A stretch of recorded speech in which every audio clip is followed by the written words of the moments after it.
Hello students, तो कैसे हैं आप लोग। मुझे उम्मीद है आप लोग अच्छे से होंगे, खैरियत से होंगे, आप खुश होंगे और आपकी तबीयत भी अच्छी होगी।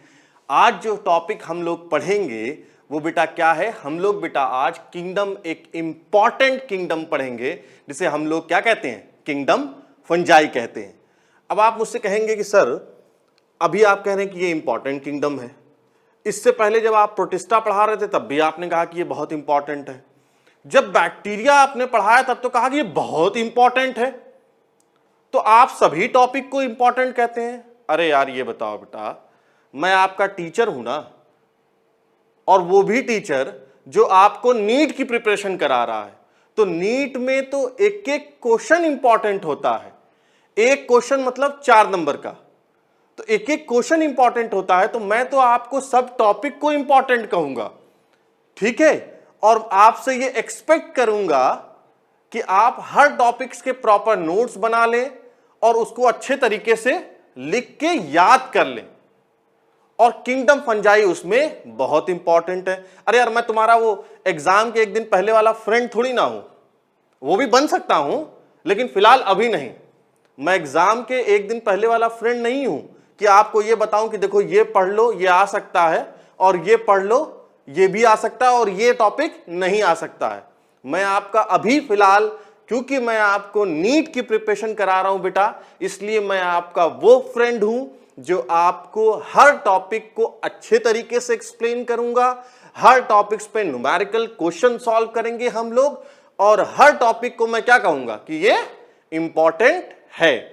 तो लास्ट 2 वीडियो बेटा जिसमें हम लोग प्रोटिस्टा और मोनेरा पढ़ा है, 2 किंगडम हमने कंप्लीट कर लिया है। अब हम लोग नेक्स्ट की तरफ चलते हैं, वो है किंगडम फंजाई।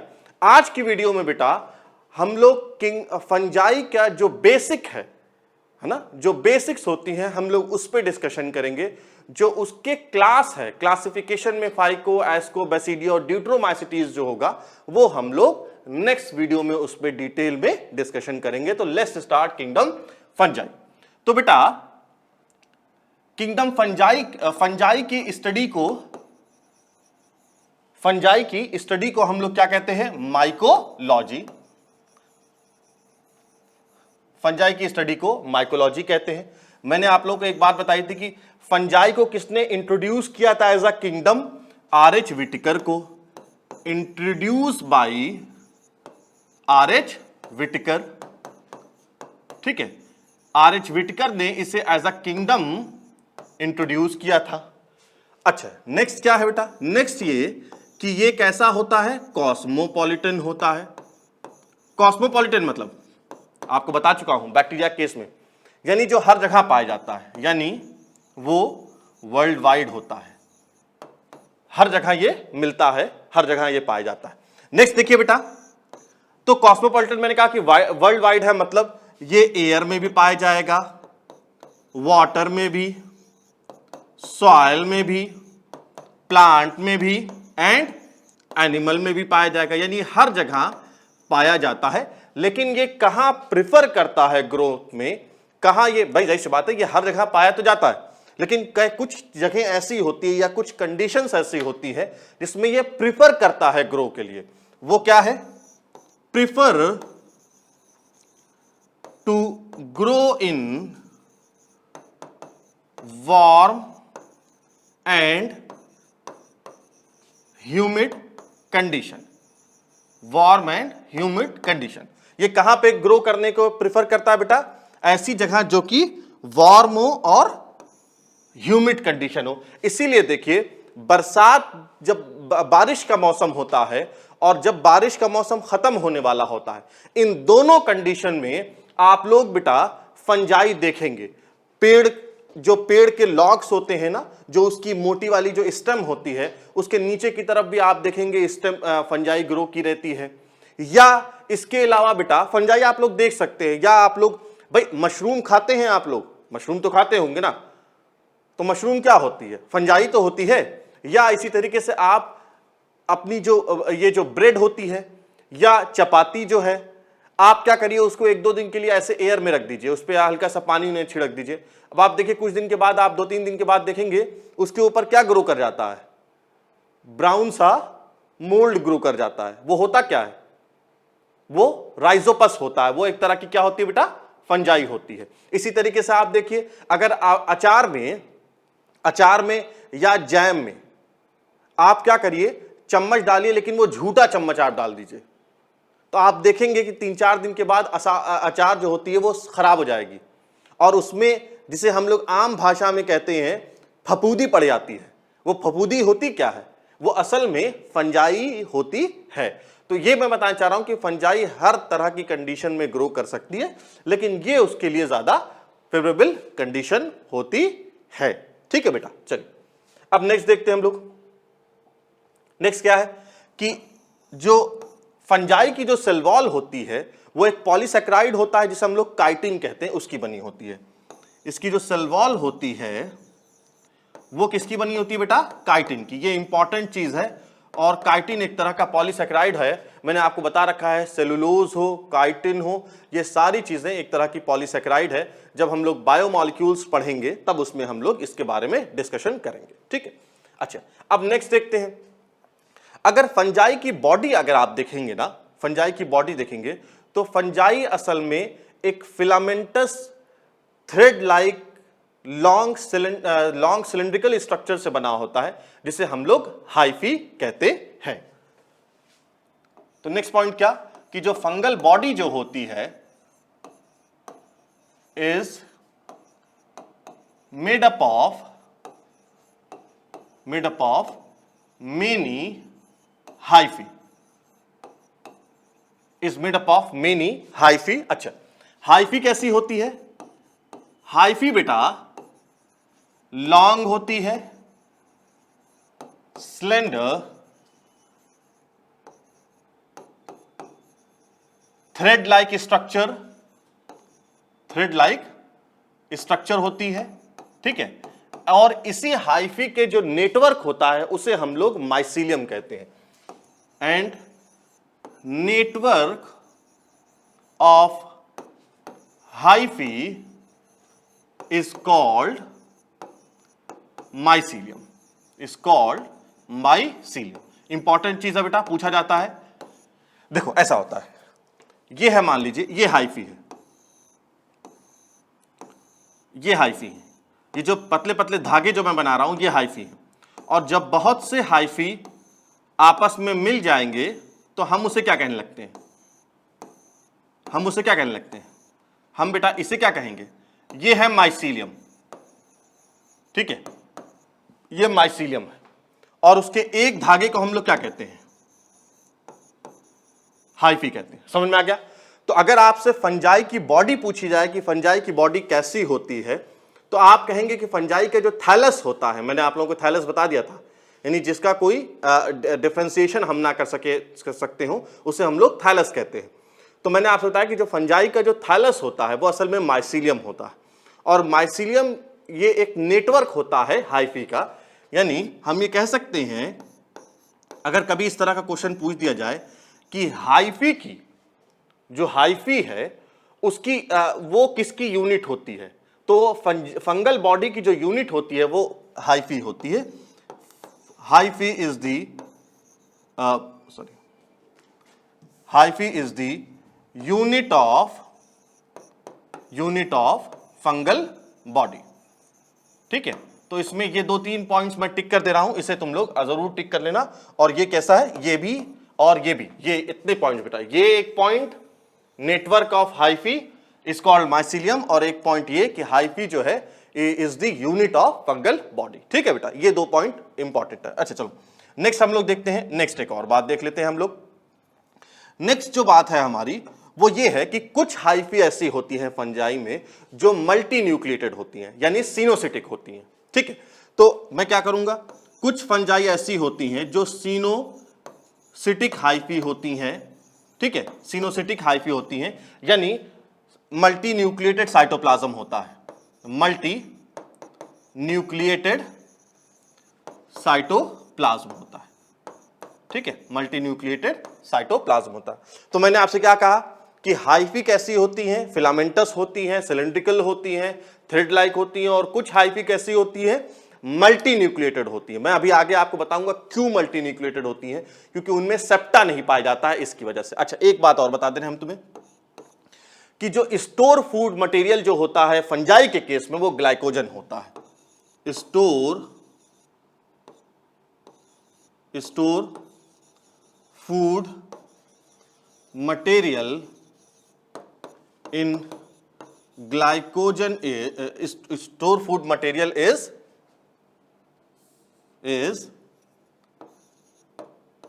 glycogen। ठीक है, इज ग्लाइकोजन। ये इंपॉर्टेंट चीज है, ये सारी बातें आप लोग याद रखिएगा। अच्छा, एक चीज तुम लोग करना बेटा, क्योंकि देखिए आप लोग क्या किया करिए कि जैसे मैं अभी पढ़ा रहा हूं, तो जब पढ़ाते वक्त तो आप लोग मेरी बात को सुना करिए, समझा करिए, क्योंकि पढ़ाते वक्त आप लिख नहीं सकते। क्योंकि मैं आपसे कह रहा हूं बेटा हैंड रिटन नोट्स बनाइए, उसके बहुत फायदे हैं, बहुत ज्यादा फायदे हैं, इसलिए हैंड रिटन नोट्स बनाइए। जैसे जैसे हम पढ़ाते चले जा रहे हैं आप वैसे वैसे नोट्स बनाते चले जाइए। और जो मैं नोट्स दे रहा हूं ये आपके एग्जाम और मेडिकल के लिए एनफ होंगे, आप एकदम परेशान मत होइए, ठीक है, ये एनफ होगा आपके लिए। तो जैसे जैसे हैंड टू हैंड आप नोट्स बनाते चले जाइए। हां, अब क्योंकि मैं समझा रहा हूं तो अब अगर आप उसमें लिखते रहेंगे तो समझ नहीं आएगा, और समझेंगे तो लिख नहीं पाएंगे। तो ऐसा किया करिए, अब जैसे मैंने पूरा लिख लिया है, आप इस स्क्रीन की फोटो खींच लीजिए, है ना, फोटो आपने खींच लिया, फिर बाद में आप उसे लिख सकते हैं। अगर कुछ छूट भी जाए उसमें तो आप लोग बाद में लिख सकते हैं, ठीक है, ये आसान तरीका होगा। अब आगे देखते हैं बेटा, मैंने अभी आपसे क्या कहा कि जो हाइफी होती है ना, हाइफी जो होती है वो दो तरह की होती है। एक होती है आपकी एसेप्टेट, है ना, एक होती है एसेप्टेट और एक होती है सेप्टेट होती है। देखो सेप्टेट मतलब होता है बंटवारा, डिवीजन। अब ये जो कमरा है जिसमें जो हमारा ये हॉल है, अगर इस कमरे में मैं डिवाइड कर दूं कर्टन लगा के या दीवार खड़ी करके, तो क्या होगा, मैंने बंटवारा कर दिया, सेप्टेट बना दिया। तो एसेप्टेट ऐसा होता है, यानी ये देखो ये हाइफी है, ये मैंने हाइफी का स्ट्रक्चर बनाया।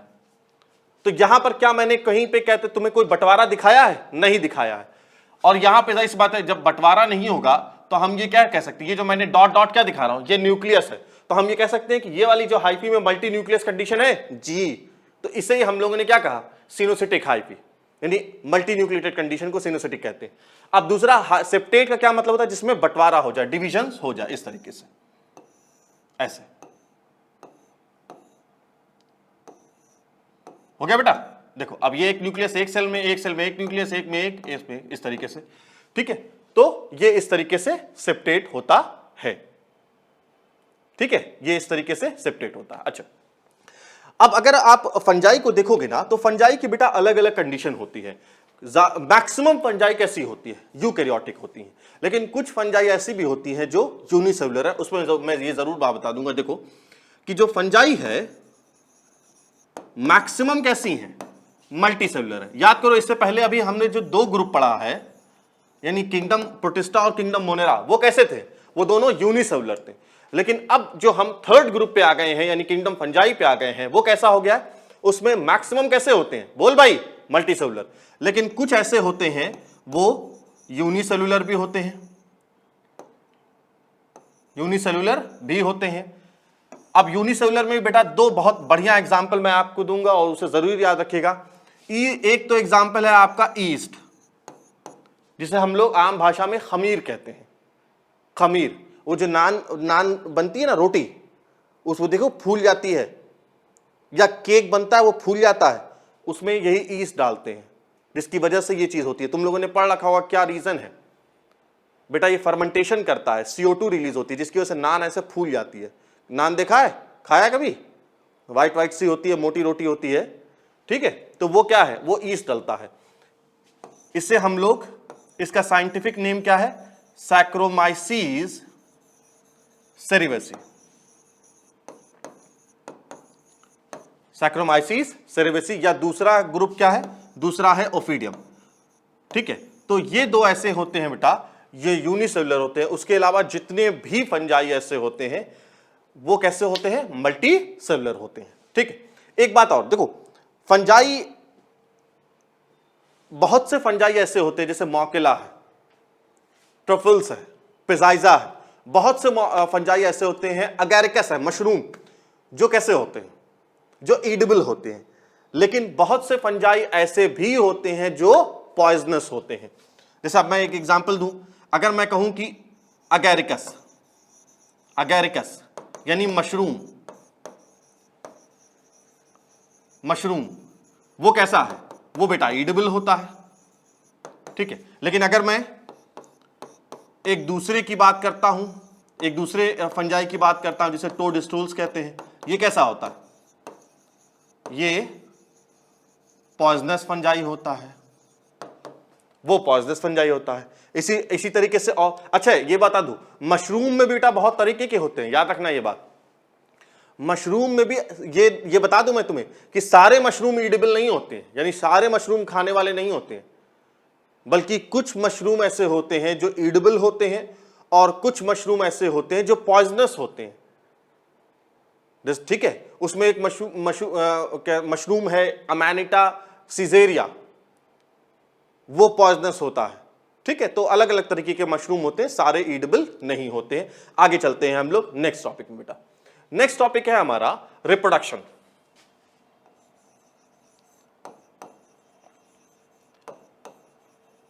कि किस तरीके से रिप्रोडक्शन होता है फंजाई में।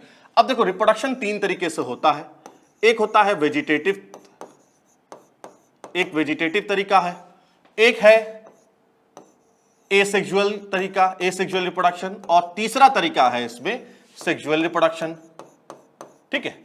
Asexual, sexual and vegetative. अब देख बेटा, वेजिटेटिव रिप्रोडक्शन तीन तरीके से हो सकता है।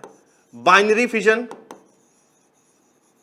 यानी फंजाई है उसकी दो बॉडी ऐसे टूट जाए, है ना, यानी मैं फंजाई हूं, मेरा ये एक हाथ अलग हो गया मेरी बॉडी से और इस हाथ ने एक नया अयूबी सर बना लिया, तो ये क्या हो जाएगा, ये बाइनरी फिजन हो जाएगा।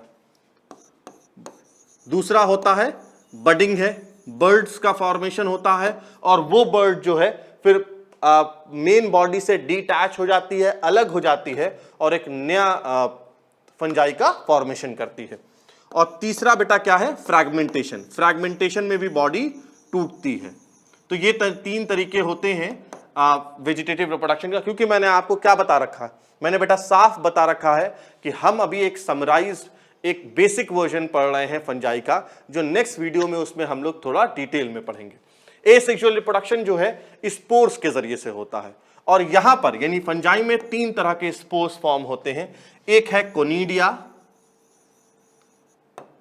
कोनिडिया बेटा आप लोगों को राइटिंग समझ में आ रही है, मैं काफी ये कोशिश कर रहा हूं कि थोड़ा साफ साफ लिखूं, ठीक है, लेकिन कहीं कहीं राइटिंग खराब हो सकती है, तो आप लोग थोड़ा सा समझने की कोशिश करिए।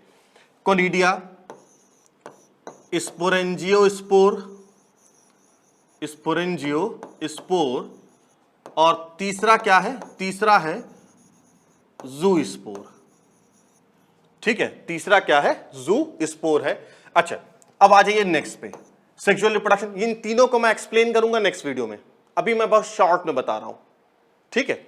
अच्छा थर्ड है, जब अभी हम नेक्स्ट वीडियो में जब हम उसके ग्रुप्स पे डिस्कशन करेंगे, फाइकोमाइसिटीज, एस्कोमाइसिटीज, ड्यूट्रोमाइसिटीज, बैसिडियोमाइसिटीज, तो वहां पर हम लोग इसे एक्सप्लेन डिटेल में डिस्कशन करेंगे। सेक्सुअल रिप्रोडक्शन बेटा, सेक्सुअल रिप्रोडक्शन तीन तरीके से होता है, oospore, एस्कोस्पोर और सबसे लास्ट में क्या है, बैसिडियोस्पोर। ये तीन तरीके से बेटा सेक्सुअल रिप्रोडक्शन होता है, ठीक है। अब आगे चलते हैं हम लोग। अब नेक्स्ट जो है वो क्लासिफिकेशन ऑफ फंजाई है, क्लासिफिकेशन ऑफ फंजाई। देखिए हम लोग तो शुरू वीडियो से क्लासिफिकेशन तो पढ़ रहे हैं और मैंने आपको साफ बता रखा है कि दुनिया में चाहे कोई इंसान हो, चाहे प्लांट हो, प्लांट का भी चाहे ग्रुप हो, बैक्टीरिया हो, हर चीज का क्लासिफिकेशन किया जाता है। तो क्लासिफिकेशन, फंजाई का भी क्लासिफिकेशन किया गया बेटा, और फंजाई को पहले हमने दो ग्रुप में डिवाइड किया। एक है मिक्सोमाइकोटिना, मिक्सोमाइकोटिना, इसमें क्या होता है, मिक्सोमाइकोटिना में सेल वॉल एब्सेंट होती है, सेल वॉल इज एब्सेंट, ठीक है बेटा, सेल वॉल इज एब्सेंट होती है। अब जो दूसरा ग्रुप है हमारा वो इंपॉर्टेंट है, वो है यूमाइकोटिना, यूमाइकोटिना। यूमाइकोटिना में सेल वॉल प्रेजेंट होती है और इसे हम लोग ट्रू फंजाई कहते हैं। ये इंपॉर्टेंट चीज है, क्वेश्चन पूछा हुआ है। इसमें सेल वॉल प्रेजेंट होती है, इज प्रेजेंट, सेल वॉल बेटा प्रेजेंट होती है और इसे हम लोग ट्रू फंजाई कहते हैं। ये सब याद रखिएगा, इसे, इस ग्रुप को हम लोग ट्रू फंजाई कहते हैं। अच्छा, अब जाहिर सी बात है, अब आप आगे आइए। अब यूमाइकोटिना को फर्दर फिर हमने डिवाइड किया 4 ग्रुप में। यूमाइकोटिना को, क्योंकि ये ट्रू फंजाई है, इसे फर्दर हमने 4 ग्रुप में डिवाइड किया। लेकिन जब हमने इसे 4 ग्रुप में बेटा डिवाइड किया तो उसे कुछ बेस रखे। तो ये किस बेस पे हमने 4 ग्रुप में डिवाइड किया? तो बेस्ड ऑन, पहला क्या है? पहला है मॉर्फोलॉजी ऑफ माइसीलियम। पहला क्या है? मॉर्फोलॉजी ऑफ माइसीलियम है। दूसरा क्या है बेटा? कि फ्रूटिंग बॉडी कैसी होती है।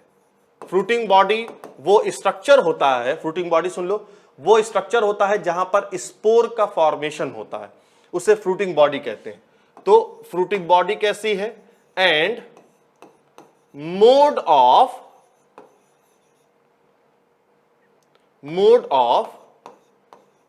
Spore formation. तो ठीक है बेटा, ये 3 तरीके होते हैं जिसके ये 3 बेस हैं कि मॉर्फोलॉजी, माइसीलियम की मॉर्फोलॉजी कैसे, कैसा उसका स्ट्रक्चर है, फ्रूटिंग बॉडी किस किस तरह की होती है, एस्कोकार्प है, बेसिडियोकार्प है, किस तरह की है, या स्पोर का फॉर्मेशन कैसे होता है। तो यूमाइकोटिना को हमने 4 ग्रुप में डिवाइड किया बेटा। पहला है इसमें फाइकोमाइसिटीज, पहला फाइकोमाइसिटीज है, दूसरा एस्कोमाइसिटीज है, एस्कोमाइसिटीज है, तीसरा जो है वो है आपका बेसिडियोमाइसिटीज, और सबसे लास्ट में है ड्यूट्रोमाइसिटीज। ये 4 ग्रुप में हमने इसे डिवाइड किया है। क्या है? फाइकोमाइसिटीज, फिर है एस्कोमाइसिटीज, फिर क्या है? बेसिडियोमाइसिटीज, और सबसे लास्ट में है ड्यूट्रोमाइसिटीज। DEUTERO है, ये R है, ROMYCETES, ड्यूट्रोमाइसिटीज। अच्छा, फाइकोमाइसिटीज को हम लोग अल्गल फंजाई भी कहते हैं। ठीक है, इसे हम लोग अल्गल फंजाई भी कहते हैं। एस्कोमाइसिटीज को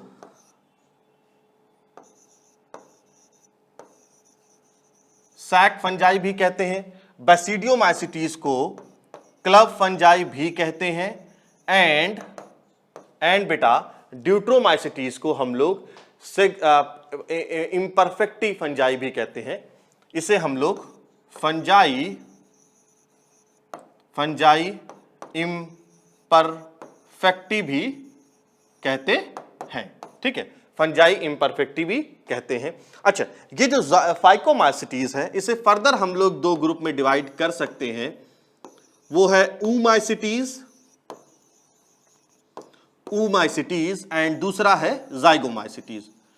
इसे हम लोग फर्दर 2 ग्रुप में डिवाइड कर सकते हैं। ठीक है, तो यूमाइकोटिना को हम लोगों ने बेटा 4 ग्रुप में डिवाइड किया। फाइकोमाइसिटीज जिसे हम लोग अल्गल फंजाई कहते हैं, फिर उसके बाद एस्कोमाइसिटीज है जिसे हम लोग सैक फंजाई, फिर क्लब फंजाई यानी बेसिडियोमाइसिटीज, और फंजाई इम्परफेक्टी जिसे हम लोग ड्यूट्रोमाइसिटीज कहते हैं। उसे हम लोग ड्यूट्रोमाइसिटीज को फंजाई इम्परफेक्टी बेटा इसलिए कहते हैं क्योंकि उसमें सेक्सुअल रिप्रोडक्शन एब्सेंट होता है। अच्छा, एक बात यहां से बता रहा हूं तुम लोग को, अभी मैं तुम लोग को समझा के लिखवा भी दूंगा। जैसे जैसे आप आगे चलेंगे, यानी फाइको से एस्को, एस्को से बेसिडियो, बेसिडियो से ड्यूट्रो, जैसे जैसे बेटा आप आगे चलेंगे, जो फंजाई की बॉडी होती है, यानी क्या, फंजाई की बॉडी हाइफी होती है, वो हाइफी सेप्टेट होती चली जाएगी। यानी यहां पर कैसी होगी, वो ए सेप्टेट होती है। अभी देखो पीछे के नोट्स में मैंने तुम लोग को ए सेप्टेट दिखाया था, जो जहां पे मल्टी न्यूक्लिएटेड कंडीशन दिखाई थी, मल्टी न्यूक्लिएटेड सिनोसिटिक कंडीशन दिखाई थी। तो फाइकोमाइसिटीज ए सेप्टेट होती है, लेकिन जैसे जैसे आप आगे ये सेप्टेट होती है, ये सेप्टेट, ये फुल्ली सेप्टेट हो जाएगी। ठीक है, इसी तरीके से सेक्सुअल रिप्रोडक्शन में आ रही है।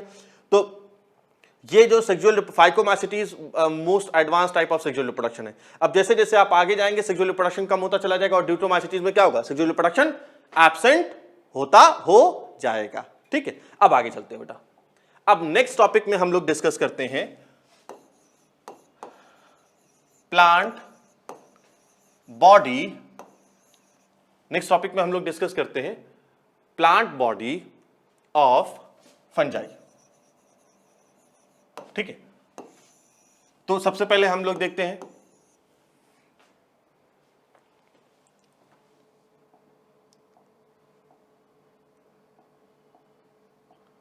हाँ देखिए बेटा, अब सबसे पहले हम लोग फाइकोमाइसिटीज को देखते हैं।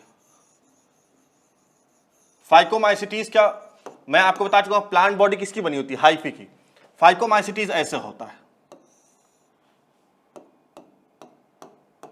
यानी ये कैसा है, मल्टी न्यूक्लिएटेड है, सिनोसिटिक हाइफी है और एसेप्टेट है। तो ये कैसा होता है बेटा, एसेप्टेट है, एसेप्टेट, सिनोसिटिक, सिनोसिटिक मतलब मल्टी न्यूक्लिएटेड, सिनोसिटिक हाइफी होता है एंड ब्रांच्ड होता है, ब्रांचिंग पाई जाती है इसमें। ठीक है, अच्छा अब दूसरे ग्रुप में देखते हैं हम लोग। नेक्स्ट है एस्कोमाइसिटीज। एस्कोमाइसिटीज में क्या होता है, सेप्टा पाया जाता है लेकिन वेल डेवलप्ड सेप्टा नहीं होता है, वो कुछ इस टाइप का होता है। देखो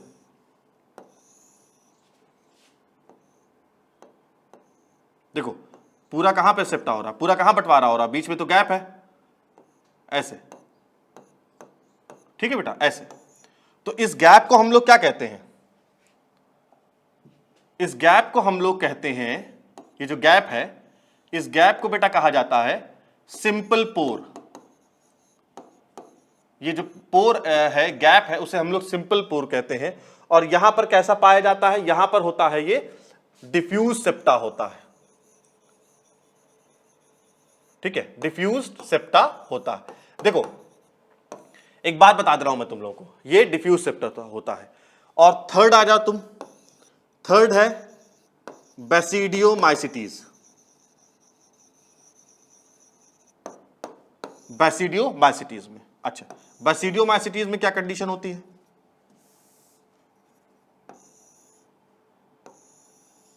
बैसिडियोमाइसिटीज में भी वेल डेवलप्ड सेप्टा नहीं होता है।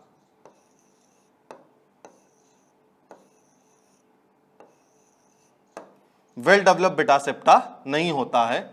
और इसके जो पोर्स होते हैं इसमें भी पोर पाया जाता है, यानी पूरे तरीके से बंटवारा नहीं होता है बल्कि इसमें भी पोर पाया जाता है। उसे हम लोग क्या कहते हैं, उसे बेटा हम लोग कहते हैं कॉम्प्लेक्स पोर या डॉली पोर। ठीक है, कॉम्प्लेक्स पोर या डॉली पोर भी पोर कहते हैं। और ये इसमें भी कैसा होता है बेटा,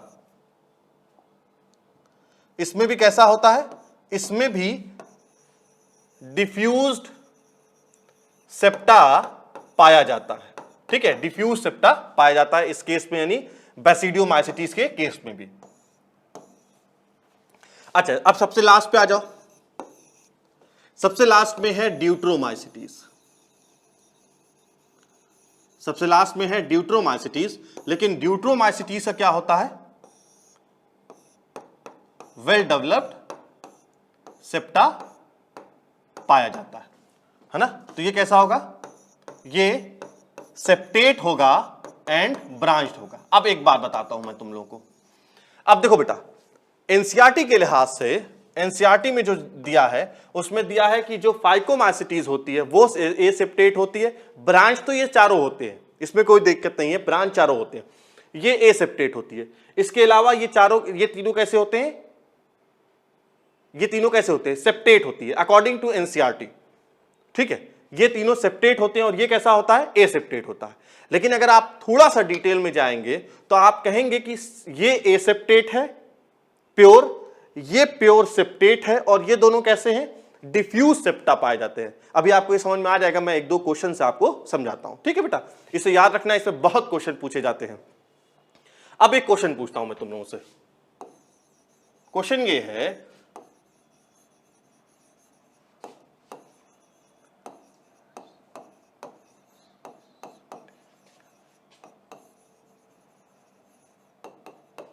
क्वेश्चन ये है कि which one is septate fungi. ठीक है, क्वेश्चन एक ही रहेगा, मैं दो ऑप्शन दूंगा सेप्टेट फंजाई। एक है तुम्हारा फाइकोमाइसिटीज, दूसरा ऑप्शन है आपका एस्कोमाइसिटीज। तीसरा ऑप्शन क्या है? Basidiomycetes, basidiomycetes. और चौथा क्या है बेटा? Deuteromycetes, sorry Deuteromycetes. अब अगर मैं ये क्वेश्चन दूं आपको और कहूं कि बताओ इसका आंसर बताओ, तो अभी देखो आप कहेंगे कि सर एक आंसर इसमें बताना है और आप अभी एनसीईआरटी के लिहाज से सेप्टेट क्या होगा, ये सब क्वेश्चन आए हुए हैं। एनसीईआरटी के लिहाज से सेप्टेट फंजाई तो एस्को भी होता है, बैसिडियो भी होता है, ड्यूट्रो भी होता है। लेकिन मैंने आपसे क्या कहा बेटा, बहुत बार ऐसे होता है, सुन लो तुम लोग 11th वाले बच्चे, बहुत बार ऐसा होता है कि एक से ज्यादा ऑप्शन सही होते हैं, एक से ज्यादा भी ऑप्शन सही होते हैं। आपको उसमें जो मोस्ट एक्यूरेट होता है वो लगाना पड़ता है।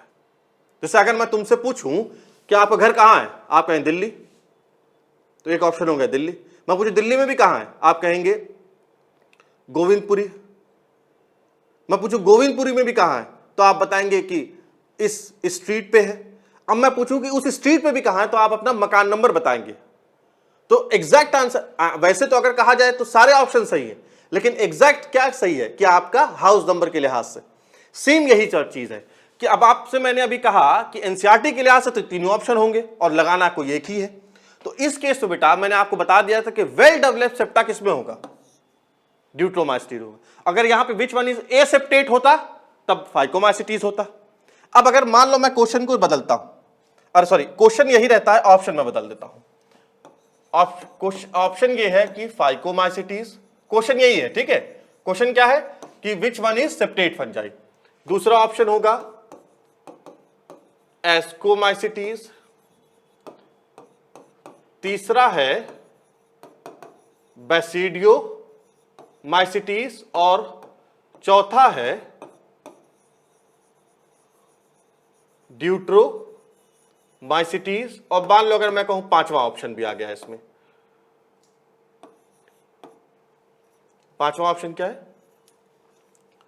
B C D is correct.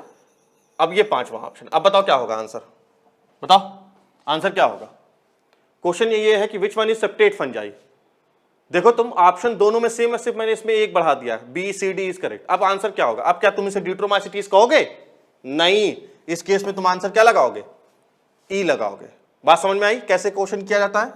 बहुत बार क्वेश्चन के आंसर सेम होते हैं, एक से ज्यादा राइट होते हैं, आपको देखना है कि कौन सा मोस्ट एक्यूरेट हो सकता है। चलो अब हम लोग नेक्स्ट टॉपिक की तरफ बढ़ते हैं। नेक्स्ट एक इंपॉर्टेंट टॉपिक है और वो है डाइकैरियोटाइजेशन क्या होता है। डाइकैरियोटाइजेशन क्या होता है, ठीक है बेटा, डाइकैरियोटाइजेशन क्या होता है। डाइकैरियोटाइजेशन को समझाने के लिए मैं आपको पहले नॉर्मल फर्टिलाइजेशन कैसे होता है वो समझाता हूं। डाइकैरियोटाइजेशन असल में रिप्रोडक्शन से रिलेटेड चीज है जो फंजाई में ही पाई जाती है। तो इस टॉपिक को समझाने से पहले मैं बेटा आपको पहले एक नॉर्मल फर्टिलाइजेशन बताता हूं कि नॉर्मल फर्टिलाइजेशन कैसी होती है। नॉर्मल फर्टिलाइजेशन बेटा कैसी होती है? अगर मैं फंजाई में बात करूं तो आप कहेंगे सर ये मान लीजिए स्पर्म है, ये एग है, ठीक है, ये एग है, ये जब दोनों फ्यूज करेंगे तो जाइगोट बन जाएगा,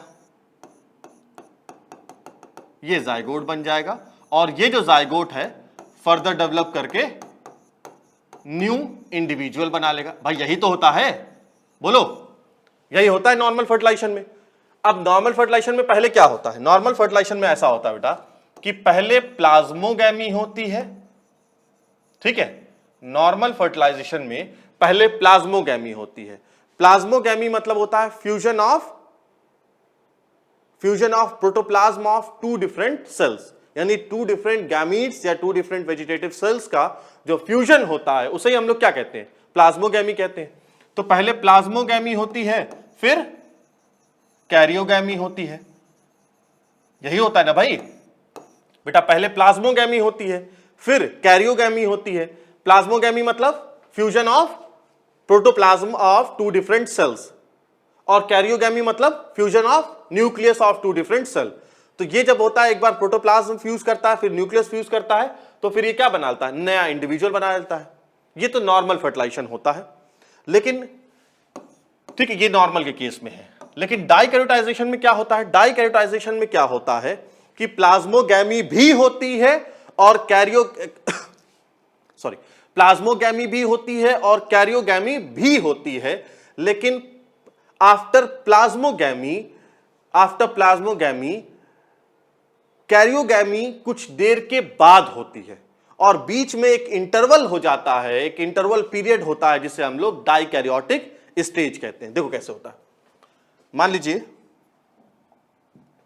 ये एक सेल है, ठीक है बेटा, ये एक सेल है, ये दूसरी सेल है, ये एक दूसरी सेल है,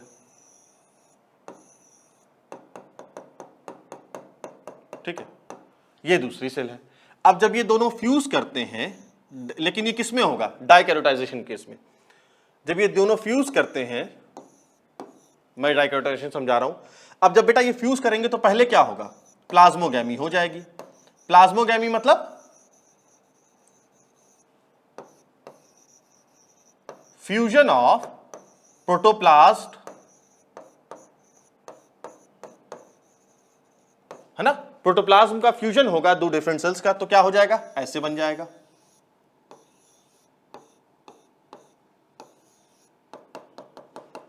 और इस स्टेज को हम लोग क्या कहेंगे,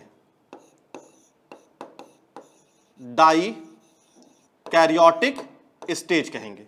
ठीक है, ये एक इंटरवल पीरियड होता है,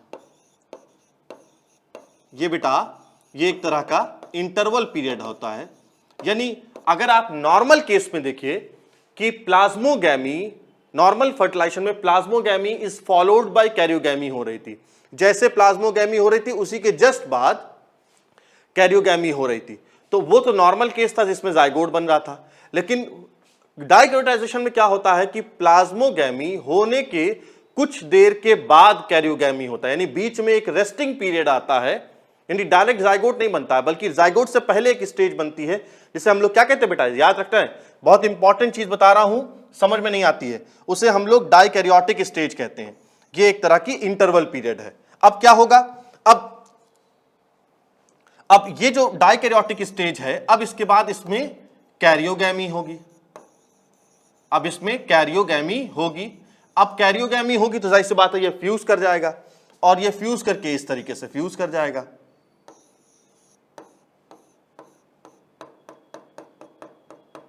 है ना। और अब हम इसे क्या कहेंगे, इसे हम लोग जाइगोट कहेंगे।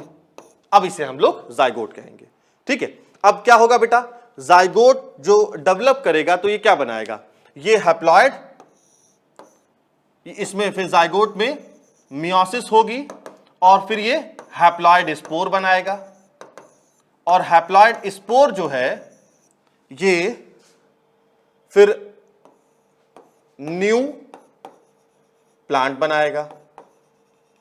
हैप्लॉइड स्पोर जो है जब इसमें जर्मिनेशन होगा, जब इसमें जर्मिनेशन होगा बेटा, तो ये क्या बनाएगा, ये नया प्लांट बनाएगा। तो फिर से सुन लो, डाइकैरियोटाइजेशन में क्या होता है कि डाइकैरियोटाइजेशन में प्लाज्मोगैमी के जस्ट बाद कैरियोगैमी नहीं होती है, बल्कि इनके बीच में एक तरह का इंटरवल, एक तरह का गैप पीरियड होता है। उस इंटरवल को हम लोग क्या कहते हैं, डाइकैरियोटिक स्टेज कहते हैं। उसके बाद फिर कैरियोगैमी होगी। कैरियोगैमी मतलब लिख दे रहा हूं मैं यहां पे, कैरियोगैमी होता है बेटा फ्यूजन ऑफ न्यूक्लियस, उसे हम लोग कैरियोगैमी कहते हैं, ठीक है। अच्छा, यहां तक समझ में आई। फिर जाइगोट बनेगा, जाइगोट में मियोसिस होगी तो हैप्लॉइड स्पोर बनेगा और उससे फिर नया प्लांट जर्मिनेट करेगा। अच्छा, एक चीज और बता दे रहा हूं कि फंजाई के केस में जो सेक्सुअल साइकिल होती है उसमें 3 इवेंट्स होते हैं।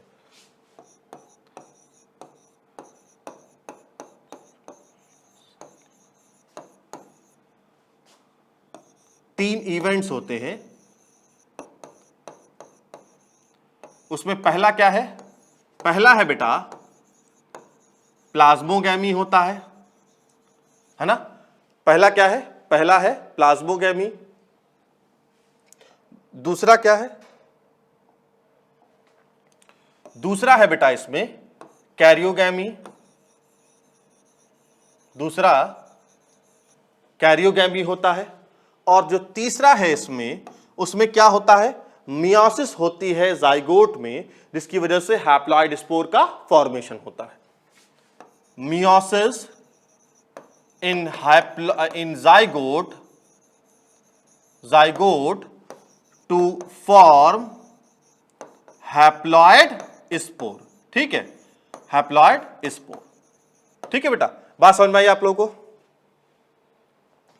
डाइकैरोटाइजेशन समझ में आ गया? तो जो मैंने अभी आपको समझाया है यहां पर, ठीक है, जो मैंने आपको समझाया है उसे बेटा मैं आपको लिखवा दे रहा हूं, ताकि आपको हमेशा के लिए याद हो जाएगा।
देखो बेटा, पहली चीज मैंने क्या बताई कि अब वो केस जिसमें if plasmogamy is immediately followed by karyogamy, यानी जैसे प्लाज्मोगैमी हुआ उसके जस्ट बाद कैरियोगैमी होता है, यानी डाइकैरियोटिक स्टेज का फॉर्मेशन नहीं होता है, जो नॉर्मल फर्टिलाइजेशन होता है, उसमें क्या होगा? No dikaryotization will take place. ठीक है, नो, इसे इंपॉर्टेंट चीज है, no dikaryotization will take place. और क्या एग्जांपल है? Phycomycetes and deuteromycetes. देखो तुम लोग, बहुत इंपॉर्टेंट चीज बताया हूं कि फाइकोमाइसिटीज के केस में एंड ड्यूट्रोमाइसिटीज के केस में बेटा डाइकैरियोटाइजेशन नहीं पाया जाएगा। मेडिकल में बहुत बार ये क्वेश्चन पूछा है। ये दो ग्रुप है, तो पलट के देखो पेज तुम लोग, मैंने अभी आप लोगों को करवाया है कि मैं आप लोगों को 4 ग्रुप पढ़ाऊंगा ना। देखो ये देखो, फाइकोमाइसिटीज, एस्को, बैसिडिया और ड्यूट्रो।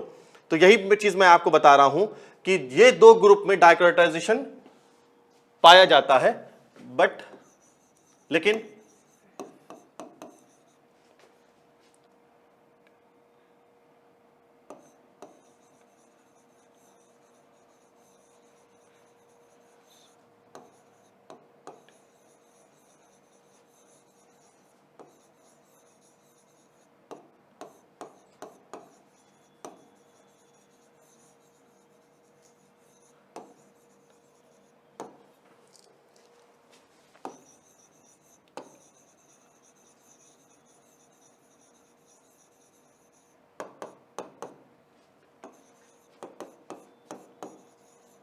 ठीक है बेटा, लेकिन अगर मान लीजिए karyogamy is delayed after plasmogamy, तब डाइकैरियोटाइजेशन पाया जाएगा, डाइकैरियोटिक स्टेज पाई जाएगी।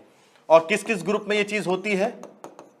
एक है आपका एस्कोमाइसिटीज और दूसरा है बैसिडियोमाइसिटीज। ठीक है, एक है एस्कोमाइसिटीज और दूसरा है बेटा बैसिडियोमाइसिटीज। ठीक है, अच्छा, अब नेक्स्ट देखते हैं हम लोग। अब नेक्स्ट क्या है? नेक्स्ट ये है कि एक बात जो मैंने आप लोगों को बताई थी कि अगर हम लोग फाइको से एस्को की तरफ, फिर उससे बैसिडियो, फिर ड्यूट्रो की तरफ मूव करते हैं, तो क्या क्या चीज होती है? तो in classification of fungi, in classification of fungi, if we move from Phycomycetes up to Deuteromycetes,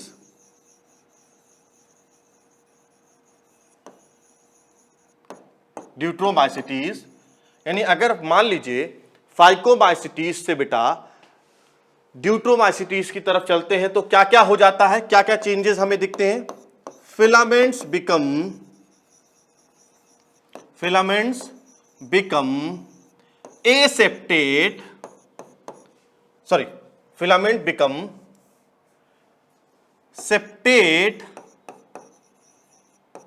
क्योंकि मैंने आपसे क्या कहा, फाइको से जब हम जा रहे हैं ड्यूट्रोमाइसिटीज की तरफ, तो filament become septate from aseptate condition,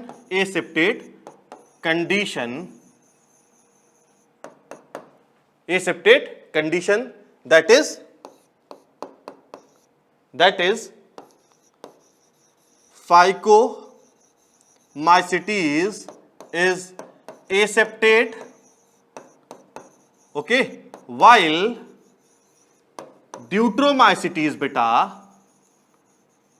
Deuteromycetes is septate. बहुत इंपॉर्टेंट बात बताया हूं, ठीक है। एक तो पॉइंट ये हो गया सेप्टेट और एसेप्टेट वाली बात। नेक्स्ट है regular degradation in sexual reproduction. Regular degradation यानी most advanced type of sexual reproduction is found in Phycomycetes while sexual reproduction is absent in Deuteromycetes। Phyco से जैसे जैसे हम एस्को से होते हुए बेसिडियो से ड्यूट्रोमाइसिटीज पे हम जा रहे हैं, तो फाइकोमाइसिटीज में बेटा कैसा है कि सेक्सुअल रिप्रोडक्शन तो एडवांस टाइप का है, लेकिन हालत क्या हो रही है, जब तक हम ड्यूट्रो पे पहुंच रहे हैं तो वहां पर क्या हो रहा है, सेक्सुअल रिप्रोडक्शन खत्म हो जा रहा है। इसीलिए ड्यूट्रोमाइसिटीज को हम लोग फंजाई इम्परफेक्टी भी कहते हैं, क्योंकि वहां पर क्या होता है, सेक्सुअल रिप्रोडक्शन एब्सेंट होता है, सिर्फ एसेक्सुअल रिप्रोडक्शन पाया जाता है। ठीक है बेटा, तो आज की क्लास में हमने बेसिक्स जो फंजाई के हैं वो डिस्कस कर लिए। अब हम लोग नेक्स्ट अपने इंपॉर्टेंट सेशन की तरफ चलते हैं, जो क्या है, क्वेश्चन आंसर सेशन है।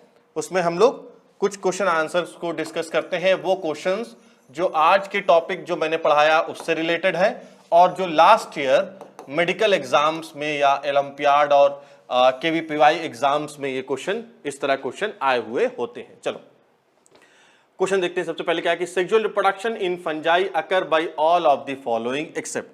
कह रहा है कि सेक्सुअल रिप्रोडक्शन इन चार में से किन में नहीं होता है, सेक्सुअल नहीं तरीके से होता है।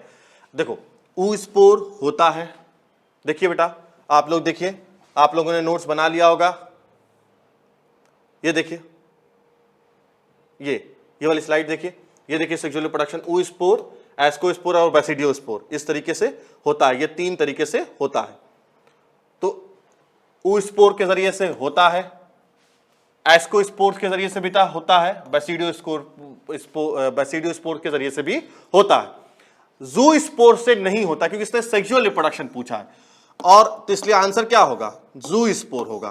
क्योंकि ज़ूस्पोर क्या होता है, ज़ूस्पोर बेटा ये एक एसेक्सुअल स्पोर होता है, ये एक एसेक्सुअल स्पोर होता है, इसलिए आंसर क्या होगा इसमें, ज़ूस्पोर होगा। ठीक है, चलिए नेक्स्ट क्वेश्चन क्या है, which statement is wrong according to nutrition of fungi, according to nutrition of fungi. Okay, हाँ देखो बेटा ये समझ लो तुम लोग, ये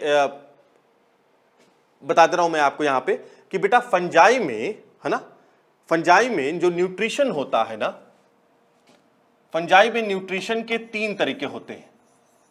फंजाई में न्यूट्रिशन के तीन तरीके होते हैं।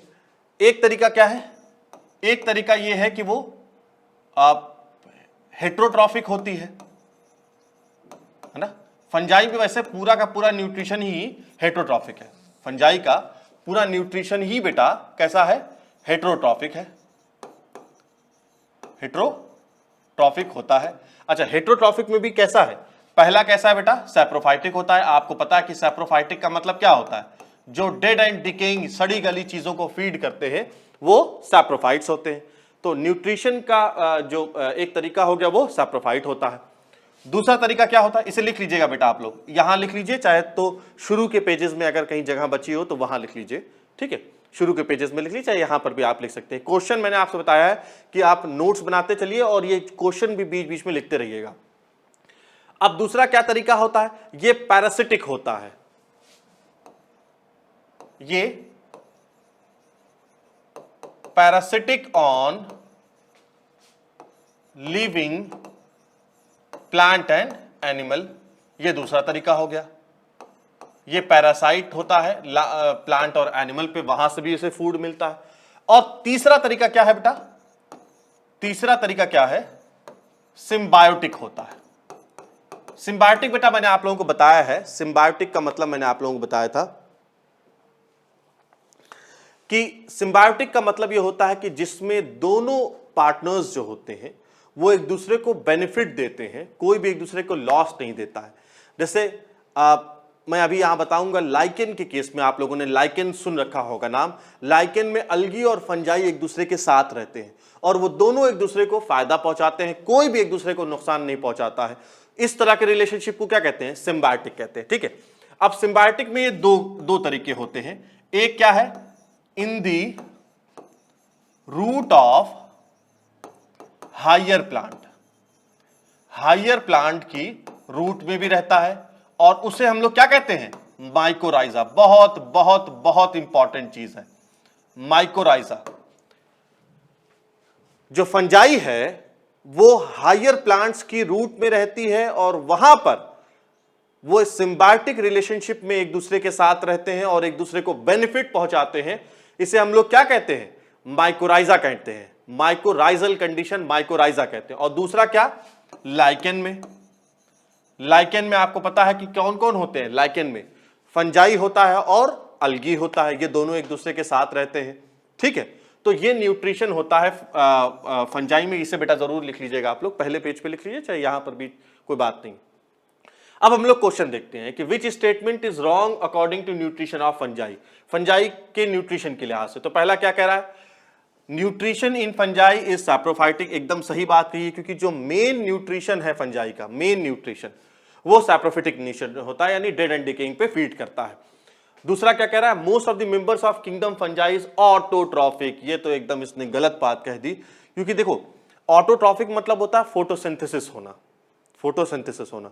और आप बेटा ये बात जानते हैं कि फोटोसिंथेसिस के लिए ये जरूरी है कि पिगमेंट हो, क्योंकि लाइट एब्जॉर्ब करेगा तो पिगमेंट होना चाहिए, और इनके पास पिगमेंट नहीं होता है और ये ऑटोट्रॉफिक, एक भी इनके मेंबर ऑटोट्रॉफिक नहीं होते हैं। तो आंसर क्या होगा, रॉन्ग, ये स्टेटमेंट है according to nutrition of fungi. तीसरा क्या है, पैरासिटिक मोड ऑफ न्यूट्रिशन, ये बात सही है। अभी मैंने आपको बताया कि लिविंग प्लांट और एनिमल पे, बहुत तरह के प्लांट्स और एनिमल्स पे ये पैरासाइट्स होते हैं और वहां से ये फूड करते हैं। बहुत तरह की डिजीज भी ऐसी है जो फंजाई की वजह से होती है, मैं आगे हम लोग नेक्स्ट क्लास में इस पर डिस्कशन करेंगे। लास्ट है, fungi is having symbiotic relationship, एकदम सही बात है, फंजाई की रिलेशनशिप होती है अलगी के साथ टू फॉर्म लाइकेन, ये भी बात सही है। इसका मतलब आंसर क्या है, यही बी वाला आंसर है। नेक्स्ट क्वेश्चन देखते हैं बेटा हम लोग। हाँ, कह रहा है fungi prefer to grow in, यानी वो किस तरह की कंडीशन है, वो किस तरह की कंडीशन है जिसमें फंजाई ग्रो करने की कोशिश करती है ना। अब याद करो, मैंने आपसे कहा था कि बात ठीक है कि फंजाई कॉस्मोपॉलिटन होती है, air water soil plant animal हर जगह वो ग्रो कर सकती है, लेकिन कुछ खास जगह ऐसी होती हैं जहां पर वो प्रिफर करती है ग्रो करना।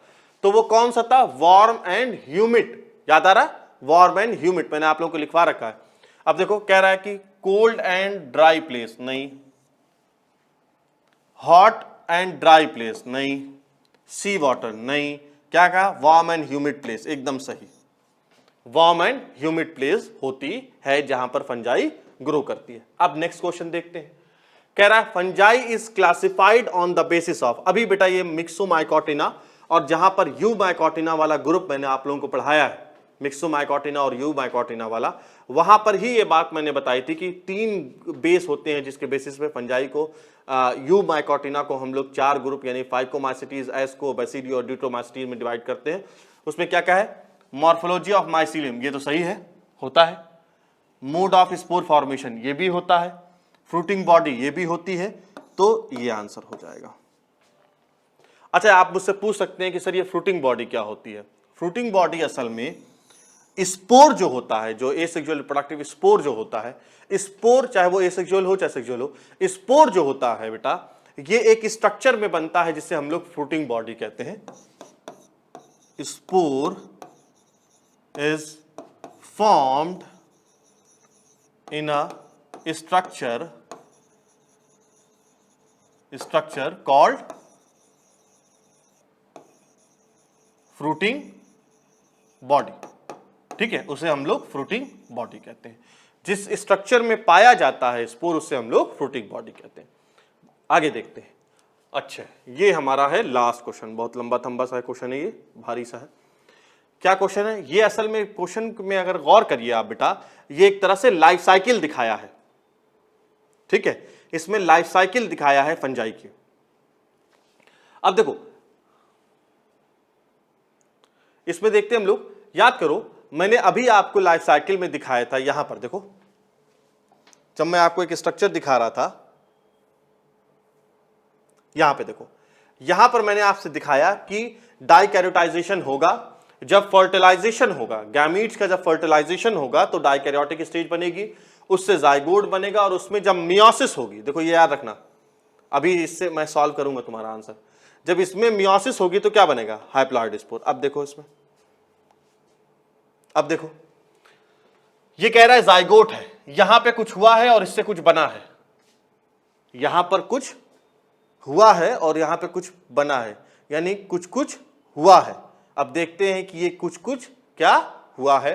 देखो बेटा, इसका मतलब ये है कि यहां पर क्या हुआ है? मियोसिस हुई है। बोल बेटा, मियोसिस हुई है, और मियोसिस से क्या बना है? अभी देख लो तुम लोग, हैप्लॉइड स्पोर बना है। ठीक है, ये हैप्लॉइड स्पोर बना है। अब इधर आ जाओ, स्पोर क्या है? स्पोर जर्मिनेट करेगा तभी तो हाइफी बनेगा बेटा, हाइफी नहीं बनेगा तो यही तो हाइफी आपस में मिलके क्या बनाती हैं? जो प्लांट की बॉडी होती है, यानी माइसीलियम। तो यानी यही जो हैप्लॉइड स्पोर है, जब वो जर्मिनेट किया है, जर्मिनेट मतलब क्या? जब उसमें माइटोसिस हुई है। बोलो सही कह रहा हूं भाई, तभी तो उसके सेल डिवाइड करेंगे और एक बड़ा सा स्ट्रक्चर बनेगा, तो वो स्पोर से तुम्हारा हाइफी बन गया। अच्छा, हाइफी क्या होते हैं? हाइफी में कह रहा है कॉन्जुगेशन हुआ है, तो कॉन्जुगेशन मतलब फर्टिलाइजेशन।